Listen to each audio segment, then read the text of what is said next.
Hello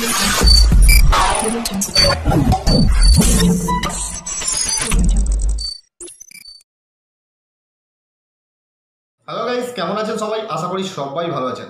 নমস্কার, আমি সৌমেন রায়। আপনি দেখছেন Sayan Infotech YouTube channel one station all application. আজকের এই ভিডিওতে আমি আপনাদের সঙ্গে ফেসবুকের কিছু টিপস শেয়ার করব, যেগুলো খুবই ছোট্ট কিন্তু খুবই কার্যকরী। তো এই টিপসগুলোর মাধ্যমে আপনি যখন অ্যাপ্লাই করবেন, এই টিপসগুলো, এই সেটিংসগুলো যখন অ্যাপ্লাই করবেন, আপনি এর পরিবর্তনটা খুব সুন্দর বুঝতে পারবেন। টিপসগুলো হচ্ছে যে, দেখবেন আমরা যখন ফেসবুকে কোনো ছবি বা কোনো ভিডিও আপলোড করি, তখন ফোনের মধ্যে বা কম্পিউটারের মধ্যে যে কোয়ালিটিগুলো থাকে, সেই কোয়ালিটি কিন্তু যখন আপলোড করা হয়, সেই আপলোড ফাইলে কিন্তু সেই কোয়ালিটিটা থাকে না, অনেকটা কোয়ালিটি কমে যায়। নাম্বার ওয়ান গেল এটা। এই সেটিংসটা কিভাবে আপনি অন বা অফ করবেন, ঠিক আছে? আর দু নাম্বার হচ্ছে, আমরা যখন ফেসবুক খুলি, আশেপাশে যখন কোনো পাবলিক থাকে, অনেক পাবলিক থাকে, তো দেখবেন যে ভিডিওগুলো থাকে সেগুলো অটোমেটিক্যালি প্লে হয়ে যায়। বিভিন্ন রকমের ভিডিও থাকে, কখনো ভালো ভিডিও থাকে, কখনো খারাপ ভিডিও থাকে। তো পাবলিকের মধ্যে অটোমেটিক্যালি প্লে হয়ে যাওয়ার জন্য আমাদের কিন্তু পার্সোনালিটি অনেক সময় আঘাত পড়ে পার্সোনালিটিতে।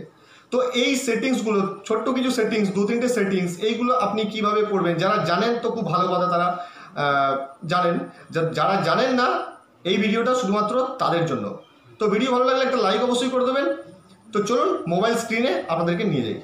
তো আমি এখন আমার মোবাইল স্ক্রিনে চলে এসেছি। আপনার ফেসবুকটা অন করবেন, ফেসবুক যে অ্যাপটা আছে সেটা অন করবেন। অন করার পর ডান দিকে উপরে যে থ্রি লাইন্স দেখতে পাচ্ছেন, যে তিনটে লাইন রয়েছে, এখানে ক্লিক করবেন, ঠিক আছে? এখানে ক্লিক করার পর নিচে চলে আসবেন একদম settings and privacy. Settings and প্রাইভেসিতে ক্লিক করবেন। তারপর দেখবেন এখানে সেটিংস বলে একটা অপশান আসবে, শুধু সেটিংস, এখানে ক্লিক করবেন। তো সেটিংস ক্লিক করার পর দেখবেন এই ধরনের ইন্টারফেস একটা চলে আসবে আপনাদের সামনে। একদম নিচে চলে যাবেন, একদম নিচে। তারপর দেখবেন মিডিয়া অ্যান্ড কন্ট্যাক্টস দেখতে পাচ্ছেন। তো মিডিয়া অ্যান্ড কন্ট্যাক্টস এখানে ক্লিক করবেন। এখানে ক্লিক করার পর পুরো সেটিংসটা কিন্তু আপনার সামনে ওপেন হয়ে যাবে। দেখুন ওপরে প্রথমেই রয়েছে videos in news feed start with sound. এটাকে যদি আপনি অফ করে দেন, তাহলে কিন্তু যে নিউজ ফিডে যে ভিডিওগুলো থাকবে, সেগুলো সাউন্ডের সঙ্গে অন হবে না।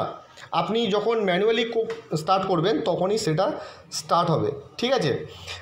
আর আরেকটা যেটা জিনিস আপনাদেরকে বললাম, যে এইচডি ফটো এবং ভিডিও, যদি আপনার ফোনে বা কম্পিউটারে যে কোয়ালিটির ফটো বা ভিডিও আছে, সেই সেম কোয়ালিটির ফটো বা ভিডিও যদি আপনি ফেসবুকে আপলোড করতে চান, তাহলে এই দুটো সেটিংস আপনাকে অন করতে হবে। Upload photos in HD, upload videos in HD, ঠিক আছে? তারপর হচ্ছে অটো প্লে, দেখতে পাচ্ছেন auto play on mobile data and wifi connection. Auto প্লেতে ক্লিক করবেন।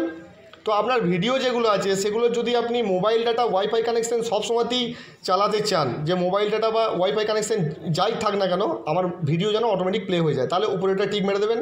শুধু যদি ওয়াইফাই কানেকশানে চালাতে চান, তাহলে এখানে ওয়াইফাই কানেকশান অনলিতে টিক মেরে দেবেন।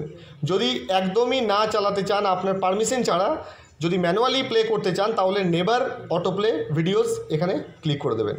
তো ছোট্ট কিছু টিপস ছিল, যেটা আমার মনে হয়েছে আপনাদের সঙ্গে শেয়ার করাটা, তার কারণ এই জিনিসগুলো অনেকেই জানেন না, অনেকের কাছে এই জিনিসগুলো অজানা। তো ভিডিও ভালো লাগলে একটা লাইক অবশ্যই করে দেবেন। আর আপনি যদি আমার চ্যানেলে নতুন বা প্রথম হয়ে থাকেন, এই ধরনের ভিডিও পরবর্তীকালে পাওয়ার জন্য চ্যানেলটি অবশ্যই সাবস্ক্রাইব করে দেবেন। ধন্যবাদ।